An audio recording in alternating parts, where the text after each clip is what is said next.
बिस्मिल्लाहिर्रहमानिर्रहीम। अस्सलाम वालेकुम नादरीन, आप यूट्यूब चैनल देख रहे हैं। मैं इमरान खान हूँ। नादरीन, बड़ा शदीद किस्म का रद्द-ए-अमल आया, बड़े आफ्टर शॉक्स हैं DG ISPR की प्रेस कॉन्फ्रेंस के, और बहुत सारे लोग सर पकड़ के बैठ गए हैं। यानी जो लोग जमहूरियत में मानते हैं, जो लोग आज़ाद सहाफ़त में मानते हैं, या बहुत सारे ऐसे लोग जो फोर्सेस का हिस्सा रहे हैं, वो भी सर पकड़ के बैठे हैं। मेरी जिससे भी बात हुई उन्होंने कहा यार ये तो हम कभी एक्सपेक्ट ही नहीं कर रहे थे कि इदारा इस लेवल तक जा सकता है या इस लेवल तक नफ़रत फैल सकती है, या कम से कम DG ISPR के लेवल का एक जर्नैल बैठ के इतनी पोलिटिसाइज किस्म की प्रेस कॉन्फ्रेंस कर सकता है। अब रद्द-ए-अमल भी उतना ही शदीद आ रहा है, बड़ा ज़बरदस्त रद्द-ए-अमल आ रहा है। पाकिस्तान तहरीक इंसाफ की जानिब से रद्द-ए-अमल आया। जो लोग बेचारे नरम थे, ज़्यादा खुलकर बात नहीं करते थे, वो भी खुलकर बात करना शुरू हो गए। मैं अली मोहम्मद खान साहब को पढ़ रहा था, उनसे लोग हमेशा शिकवा करते रहे कि आप बहुत खुलकर नहीं आते इस लड़ाई में। तो उन्होंने भी आकर कहा जी इमरान खान लीडर है, ये ज़्यादती है जो आज इमरान खान के साथ हुई है। बहुत सारे दीगर लोग भी इसी तरह की बातें कर रहे हैं। अब खैबर पख्तूनख्वा से बड़ा शदीद रद्द-ए-अमल आया, ख़ास तौर पे उस बयान पर जो वज़ीर आला खैबर पख्तूनख्वा को कुत्ता कहा है DG ISPR ने। ये एक जर्नलिस्ट का सवाल था, उन्होंने सवाल पूछा, जनाब वो कुत्ते बांधे थे मस्जिद में, तो क्या ये वाक़या, इसके ऊपर कोई आपका रद्द-ए-अमल नहीं आया? तो असल में तो बात ये नहीं थी। जो बात सवेला अफरीदी ने की थी वो ये थी कि मस्जिद में कुत्ते बांधे गए। जब लोग गए और जाकर उन्होंने बात की तो उन्हें कहा गया कि आप और कुत्ते हमारे लिए एक जैसे हैं। यानी वो जो लोग गए थे उनकी तौहीन की गई, उन्हें भी कुत्ते करार दिया गया। इसके ऊपर सबने ये कहा और सबको ये शुबा था, यानी मुझे भी ऐसा था कि ये शायद मामला एग्जेजरेट हो रहा, लेकिन जैसा वज़ीर आला ने कहा हमने वैसा रिपोर्ट कर दिया। उसके बाद जब वहाँ पे कुछ मकामी लोगों से बात हुई तो उन्होंने कहा जी वाक़या हुआ है। मैंने कहा जी कैसे हुआ है? फिर सोशल मीडिया के ऊपर बाकायदा लोगों ने सबूत डाले कि मसाजिद के अंदर जो है वो अजीब तरह की सूरत हाल पैदा हो गई है। जूतों के अंदर लोग अंदर भी चले जाते हैं। बहुत सारी मसाजिद या मदारस जो हैं, जहाँ पे पहले जुमे की नमाज या नमाज होती थी, वहाँ पे अब कंट्रोल कर लिया गया है, क्योंकि आबादी उन इलाकों से चली गई है, सिक्योरिटी फोर्सेज के कंट्रोल में वो एरियाज़। और ये कुत्तों वाला वाक़या हुआ था। बाकायदा एक तकरीर भी इसके सिलसिले में पेश की गई। जो लोग ऐनी शाहिदीन थे उन्होंने ये बताया भी। बल्कि एक नौजवान की मैंने आपको वीडियो के बारे में बताया जिसने ये कंफर्म किया कि ये वीडियो उसने बहुत पहले अपने फेसबुक पे लगाई थी, और ये पाकिस्तान तहरीक इंसाफ का भी नहीं है नौजवान, ये पासून का है। तो उसने भी ये बताया था कि जनाब ये कुत्ते वाला वाक़या पेश आया था। जब लोग गए तो उन्हें कहा गया कि आप भी ऐसे हैं, कुत्ते हैं। अच्छा, हमें इस बात पे यकीन नहीं आ रहा था कि फ़ौजी जो है वो एक फ़ौजी ऑफिसर लोगों को कुत्ता कह सकता है, लेकिन वज़ीर आला को बदकिस्मती से सच्चा साबित कर दिया DG ISPR ने, वज़ीर आला को ही कुत्ता कहकर। यानी DG ISPR या फ़ौज के बारे में एक ये मार्जिन जो लोगों के दिमाग में था कि ये किसी को कुत्ता नहीं कह सकते, वो DG ISPR ने अपने मुंह से कुत्ता का लफ्ज़ इस्तेमाल करके एक वज़ीर आला के लिए जो अवाम का मुंतखब नुमाइंदा है, जो वोट लेकर आया है, जिसने पूरी एस्टेब्लिशमेंट के खिलाफ इलेक्शन लड़ा है, जिसने, यानी एस्टेब्लिशमेंट तो पूरी की पूरी जो मिलिट्री एस्टेब्लिशमेंट है वो खैबर पख्तूनख्वा में PTI के साथ थोड़ी थी, वो तो दूसरी जमातों के साथ थी। लेकिन इसके बावजूद पाकिस्तान तहरीक इंसाफ अगर इलेक्शन जीती है तो लोगों ने PTI को वोट दिया एस्टेब्लिशमेंट के खिलाफ। अब उनकी तौहीन हो गई है। अब इसके ऊपर बड़ा सख्त रद्द-ए-अमल आ रहा है और शदीद तरीन गम गुस्सा है कि वज़ीर आला को कुत्ता कहा गया, हालांकि वो करोड़ों लोगों के नुमाइंदे हैं। अब माफ़ी का मुतालबा किया गया कि जनाब माफ़ी मांगे इस मामले पर। तो क्या माफ़ी मांगेंगे? एक तो ये साबित कर दिया वज़ीर आला ने जो कहा था वो ठीक कहा था, DG ISPR ने उसको ठीक साबित कर दिया कि ये कुत्ता कह सकते हैं। अब एक मैं आपको वाक़या और याद दिलाता हूँ, ये ऐसा पहली दफ़ा नहीं है कि सियासतदानों को कुत्ता कहा जाए या कोई इस तरह की हरकत की जाए। ये जब जनरल अयूब खान के दौर में मादरे मिल्लत फातिमा जिन्ना ने जब चैलेंज किया अयूब खान को और उनके खिलाफ इलेक्शन लड़ने के लिए आई, तो फातिमा जिन्ना साहिबा की बहुत ज़्यादा सपोर्ट थी। लेकिन क्योंकि उस वक्त जो मुल्क का कंट्रोल था वो अयूब खान के पास था, तो जनाब अयूब खान ने बड़े घटिया इल्ज़ामात लगाए फातिमा जिन्ना पे, उनके ऊपर बड़ी गंद उछाला और उनके बारे में अखबारात में, TV में बड़ी नेगेटिव रिपोर्टिंग करवाई। हत्ता कि खुर्रम दस्तगीर साहब हैं गुजरावाला से PMLN के, इनके जो वालिद हैं दस्तगीर साहब, इनके बारे में ये दावा किया जाता है कि एक कुतिया इन्होंने ली, एक कुतिया, और कुतिया लेके उसके गले में कुछ लोग ये कहते हैं कि एक लालटेन डाल दी जो कि इंतखाबी निशान था फातिमा जिन्ना का। कुछ लोग कहते हैं जी फातिमा जिन्ना की तस्वीर जो है वो उस कुतिया के गले में लटका के उसको शहर का चक्कर लगवाया। ये यानी ये पुराना तरीकाकार है, ये डिक्टेटर्स ऐसे ही करते हैं। ये ऐसा पहली दफ़ा नहीं हो रहा कि किसी को कुत्ता कहा जा रहा है या इस किस्म के इल्ज़ामात लगाए जा रहे हैं। अच्छा, इसके ऊपर माफ़ी का मुतालबा किया जा रहा है। अब जब लोग माफ़ी का मुतालबा कर रहे हैं कि जनाब आप इस पर माफ़ी मांगें और आपको इसके ऊपर शर्मिंदगी होनी चाहिए, तो बहुत सारे जर्नलिस्ट और बहुत सारे सियासतदान मुंह खोल के देख रहे हैं ये कैसे हो सकता है कि एक जर्नैल माफ़ी मांगे। भाई जर्नैल ने कुत्ता कह दिया तो बस आप समझ जाएं वो कुत्ता ही है। अब आप माफ़ी का तकादा ना करें, यानी अब जर्नैल ने गलत कह दिया तो गलत ही है, अब वो माफ़ी नहीं मांग सकता कभी भी। ये मुमकिन ही नहीं है कि जर्नैल माफ़ी मांगे। तो जनाब मैं आपके सामने अमेरिका की एक मिसाल लेकर आता हूँ। अमेरिका के एक जनरल थे, जनरल स्टैनले मैकक्रिस्टल। ये अमेरिका की तारीख के फाइनेस्ट जर्नैलों में से एक है। यानी उनका जो डिफेंस सेक्रेटरी था उसने एक दिन ये कहा था कि finest warrior and leader of man in combat I ever met, कि मैं अपनी जिंदगी में कभी इतने ज़बरदस्त फौजी से नहीं मिला जितना ज़बरदस्त ये स्टैनले मैकक्रिस्टल है। कमाल आदमी है ये आदमी। 34 साल तक अमेरिका के लिए जंगें लड़ता रहा। 34 साल ये अमेरिकी फ़ौज के अंदर। 1976 में ये आया था, 2010 में ये गया।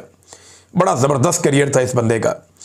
इसने कई जंगें लड़ी अमेरिका के लिए। ऑपरेशन डेजर्ट शील्ड इसने लड़ी, गल्फ वॉर इसने लड़ी, अफ़गान वॉर इसने लड़ी, इराक वॉर इसने लड़ी, और आखिर में ये अफ़गानिस्तान के अंदर जंग का हिस्सा था जब इसकी नौकरी गई। अब अमेरिकी दिफाई तज्ज़ियाकारों का मानना है कि इससे बेहतर कमांडर कम ही मिलते हैं। बड़ा शानदार जर्नैल था अमेरिका का लड़ाई के मैदान में। इस शख्स ने जो बाइडन और दीगर ऑफिशियल्स के बारे में कुछ तमस्खर अमेज़ बात कर दी, और इसके लोगों ने भी कर दी। वो बात रिपोर्ट हो गई मीडिया में, और उसके बाद इसको बुलवाया गया, बुलवाकर इससे इस्तीफ़ा मंगवाया गया, और फिर इसको नौकरी से फारिग कर दिया गया। ये बंदा देखें इतना तगड़ा था। इसके बाद 9 बड़े फौजी एजाज़ात थे अमेरिका के। अमेरिकी फौजी एजाज़ात एवं नहीं मिल जाते।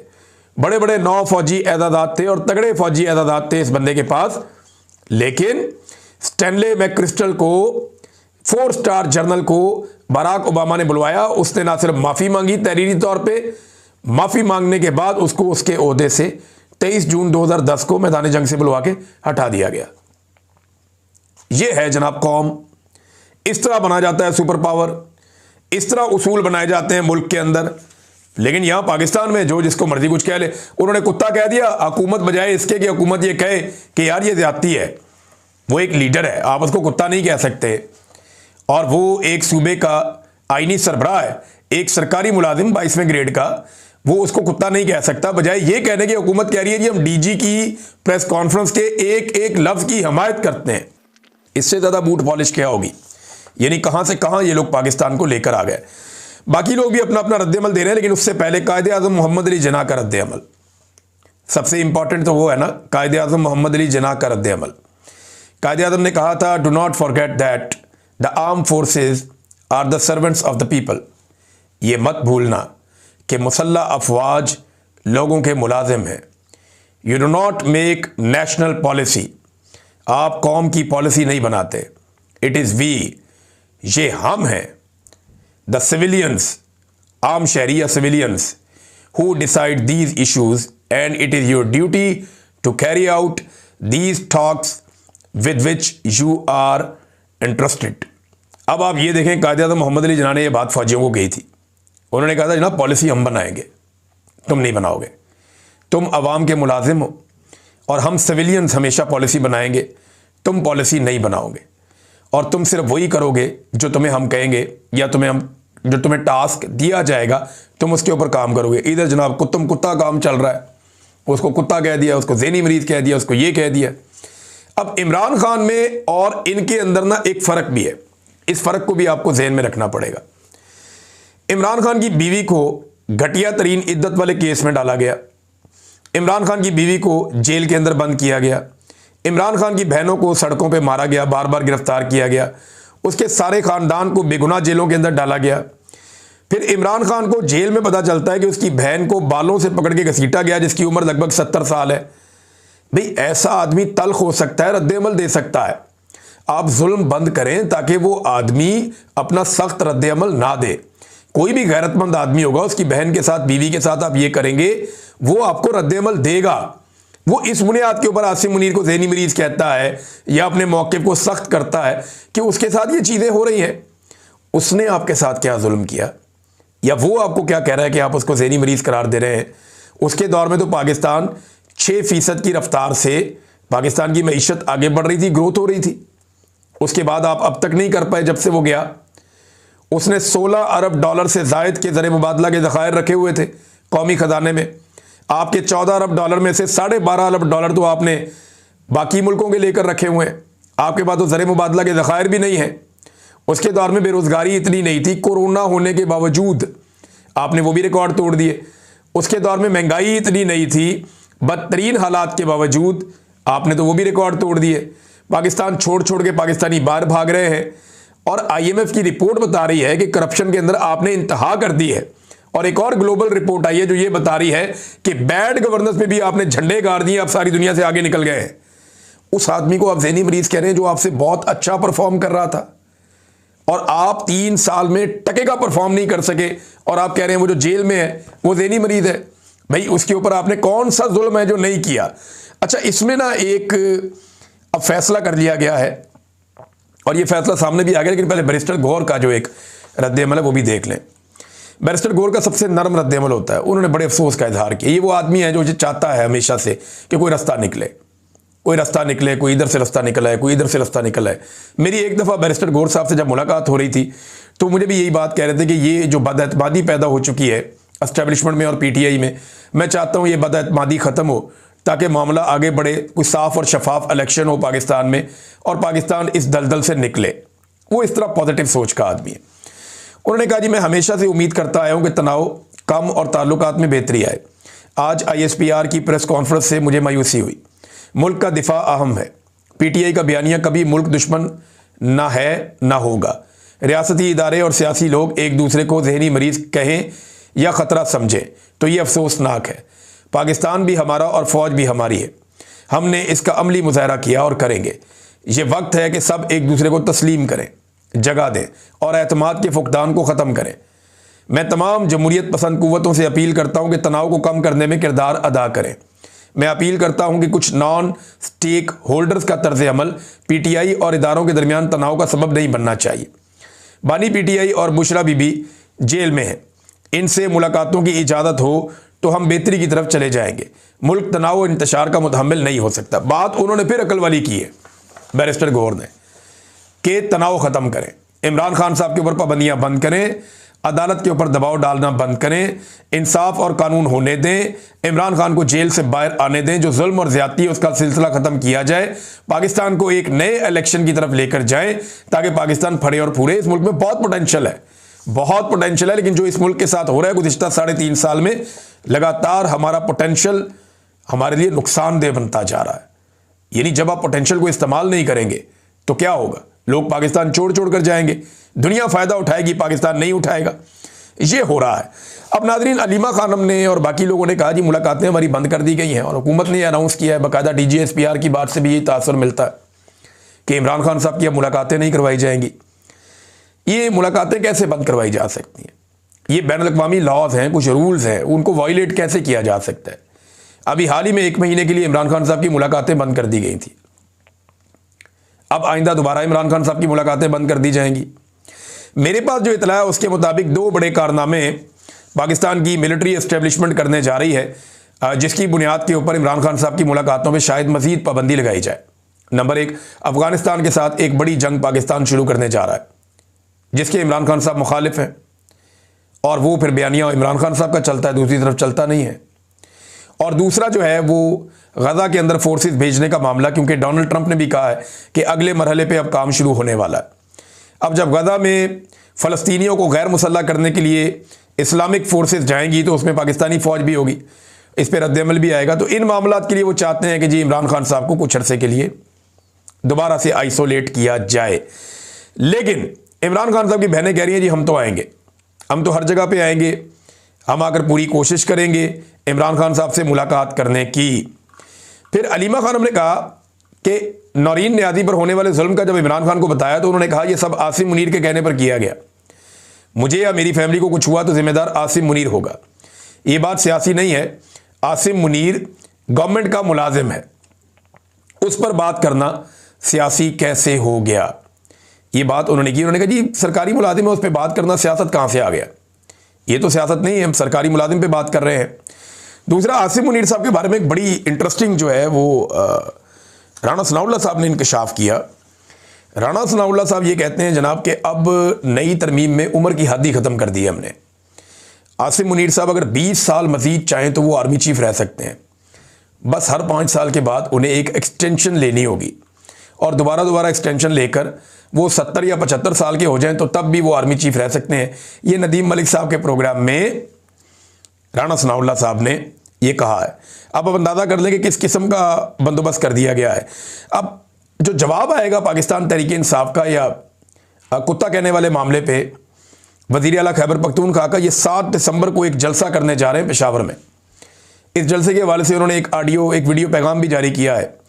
ये जो जलसा है ये बड़ी अहमियत इख्तियार कर गया है क्योंकि वज़ीर आला को कुत्ता कहा गया, उसके बाद ये पहली मरतबा पब्लिक के सामने आ रहे हैं और आकर वहाँ बात करेंगे। तो देखते हैं कि इस जलसे के अंदर वज़ीर आला किस तरीके से इस मामले को रिस्पॉन्ड करते हैं। नाज़रीन, मीडिया आज बड़ा मजबूर था बेचारा। मीडिया को इंस्ट्रक्शन थी बड़ी सख्त कि ये इन चीज़ों में बात नहीं करनी, ये वाली बात नहीं दोहरानी, इस तरफ को नहीं जाना। तो मैं ये देख रहा था कि मीडिया वाले, ख़ास तौर पे वो मीडिया वाले जो बेचारे एनालिसिस करते हैं, यहाँ भी बंदोबस्त किया गया कि एनालिसिस के लिए वो लोग टीवी पे बैठे हैं आज के दिन में, या उनको ज़्यादा मौका दिया जाए जो एंटी इमरान खान है। और जो एनालिसिस न्यूट्रल करना भी चाह रहे थे, मैं देख रहा था कि उनकी ज़बान और उनकी बॉडी लैंग्वेज एक साथ नज़र नहीं आ रही थी। मैं नजम सेठी साहब को सुन रहा था, मुझे लगा वो कहना कुछ चाहते हैं, मजबूर हैं, कुछ कह नहीं पा रहे, बॉडी लैंग्वेज कुछ और कह रही है। एक दो और लोगों को देखा तो मुझे बड़ी मायूसी हुई कि मीडिया के ऊपर कितना शदीद दबाव है, बेचारे अपना काम भी नहीं कर सकते। जावेद हाशमी साहब ने एक ट्वीट किया, एक स्टेटमेंट दिया। उन्होंने कहा जी ISPR साहब कौम को गुमराह करना बंद करें, गोएबल्स की राह पर आप हैं। इमरान खान कोई पहली शख्सियत तो नहीं है जिस पर आप ये इल्ज़ामात लगाए हों। आपने कहा कि आपकी 30 साल से ज़्यादा सर्विस है। आप ही की सर्विस के दौरान आपके इदारे ने मुझ पर संगीन गद्दारी 124A जो मुझसे पहले जौहर बरादरान पर अंग्रेज़ ने चलाया था, उसका मुकदमा आपने मुझ पर बनाया। इसी तरह अडियाला जेल में मुकदमा मेरे पे चलवाया। आपने मुझे 23 साल कैद की सज़ा सुनाई। मुशर्रफ ने कहा था कि मैं जावेद हाशमी और अकबर बुट्टी को निशाने इबरत बनाऊंगा। आज अकबर बुट्टी पूरी कौम का हीरो है। कहाँ है आपका मुशर्रफ? उसका अंजाम याद है आपको? अदालत का हुक्म है कि इसको कब्र से निकालकर D चौक पर 5 दफ़ा लटकाया जाए। डरे अपने अंजाम से। कौम ने इमरान खान को वोट दिया है, आपको इस कौम के मैंडेट के आगे सर झुकाना होगा, सल्यूट करना होगा। जावेद हाशमी साहब ने बड़ी आइडियल बात की है, लेकिन इस वक्त जो बाकी सियासी जमातें हैं, जावेद हाशमी साहब की अपनी साबिक सियासी जमात है, उनका जमहूरियत के अंदर किसी किस्म की कोई दिलचस्पी नहीं है। नाज़रीन, एक और बहस शुरू हो गई है सोशल मीडिया पे, वो ये कि बुज़दिल कौन है। देखें, इमरान खान तो बुज़दिल नहीं है, उसने साबित किया। क्योंकि बुज़दिल का लफ्ज़ जब दोनों तरफ से इस्तेमाल किया गया तो इसका एक सिंपल एनालिसिस कर लेते हैं ना। इधर से भी इस्तेमाल किया गया बुज़दिल का लफ्ज़, उधर से भी इस्तेमाल किया गया बुज़दिल का लफ्ज़। कोई सियासी जमात तो इमरान खान के लिए बुज़दिल का लफ्ज़ इस्तेमाल कर ही नहीं सकती। वजह यह है कि कोई भी इतना डट के मार नहीं खा सका जितनी इमरान खान ने मार खाई है। PMLN की पूरी क़यादत में आज तक, पूरे करियर में आज तक इतने बंदे नहीं मरे होंगे जितने इमरान खान के लिए पिछले 1 साल में अपनी जान से चले गए, 1-2 साल में। तो लोगों ने इमरान खान के लिए कुर्बानी भी दी है। तो बुज़दिल कौन है? इमरान खान तो जेल में बैठ के ताकतवर से ताकतवर आदमी को ललकारता है। उसे पता है कि आसिम मुनीर साहब पाकिस्तान के स्याह और सफ़ेद के मालिक हैं, लेकिन वो जेल से बैठ के ललकारता है। इसका मतलब है वो बुज़दिल नहीं है, वो दलेर है। बुज़दिल पता कौन होता है? जिसको ये लगे कि मैं कभी जेल ना चला जाऊं, जिसको ये लगे कि मैं कभी पकड़ा ना जाऊं, जिसको ये लगे कि यार मुझे कभी गर्म हवा भी ना लगे, तो उसके लिए वो इस्तिस्ना ढूंढ रहा हो, उसको आप बुज़दिल कह सकते हैं। जैसे कि सदर पाकिस्तान के पास है, फील्ड मार्शल के पास है। मैं नहीं कह रहा, ये हकायक बता रहा हूँ, सिर्फ आपके सामने रख रहा हूँ। आप हकायक को देख लें, आप खुद फैसला कर लें। ये बहस छिड़ी हुई है सोशल मीडिया पे।